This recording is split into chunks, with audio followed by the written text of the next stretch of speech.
The Memoirs of Sherlock Holmes, by Sir Arthur Conan Doyle. Silver Blaze. "I'm afraid, Watson, that I shall have to go," said Holmes as we sat down together to our breakfast one morning. "Go? Where to?" "To Dartmoor, to King's Pyland." I was not surprised. Indeed, my only wonder was that he had not already been mixed up in this extraordinary case, which was the one topic of conversation through the length and breadth of England. For a whole day my companion had rambled about the room, with his chin upon his chest and his brows knitted, charging and recharging his pipe with the strongest black tobacco, and absolutely deaf to any of my questions or remarks.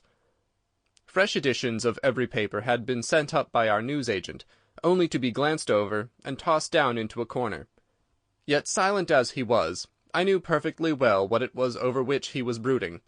There was but one problem before the public which could challenge his powers of analysis, and that was the singular disappearance of the favourite for the Wessex Cup, and the tragic murder of its trainer.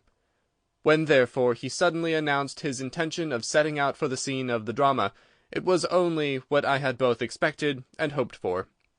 "I should be most happy to go down with you, if I should not be in the way," said I.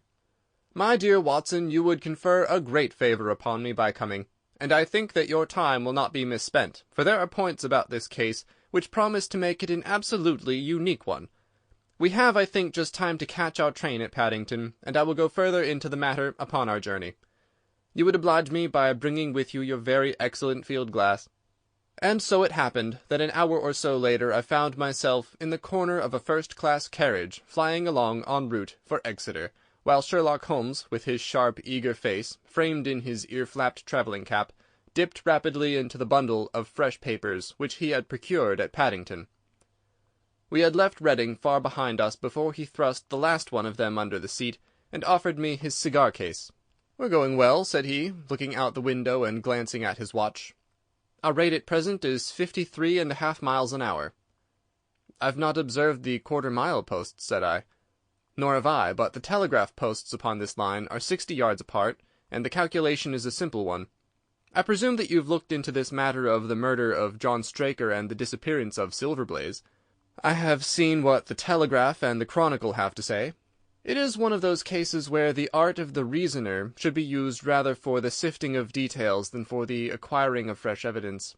The tragedy has been so uncommon, so complete, and of such personal importance to so many people, that we're suffering from a plethora of surmise, conjecture, and hypothesis.